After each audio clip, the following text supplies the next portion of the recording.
Social media marketing এর benefits গুলো কি?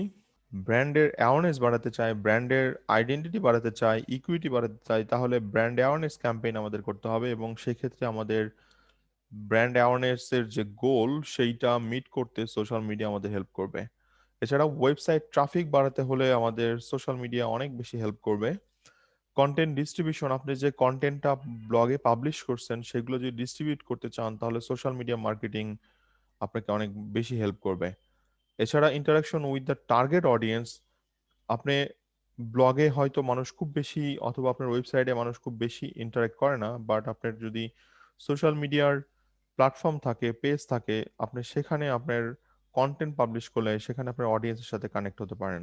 সোশ্যাল মিডিয়া থ্রুতে আপনি ইন্ডাস্ট্রি, মার্কেটপ্লেস এবং কম্পিটিটরের একটা ইনসাইট পেতে পারেন। ধরেন আমি একটা ই কমার্স সাইট, আমি আমার কম্পিটিটরের ফ্যান বেস দেখতে পারতেছি, তাদের পোস্টগুলোর এঙ্গেজমেন্ট দেখতে পারতেছি, সো আমি খুব সহজেই ইনসাইটস গুলো নিয়ে রিসার্চ করতে পারতেছি। এছাড়া সোশ্যাল মিডিয়া আপনার যে ব্লগ পোস্ট আছে অথবা ওয়েবসাইট আছে সেগুলো সার্চ ইঞ্জিনের র্যাঙ্কিং এর জন্য ভালো হেল্প করবে। আপনার যদি ফ্যান বেস বাড়াতে চান আপনার ব্র্যান্ডের জন্য তাহলে সোশ্যাল মিডিয়ার গুরুত্ব অনেক বেশি। সো এইগুলোই হচ্ছে মেইন বেনিফিটস।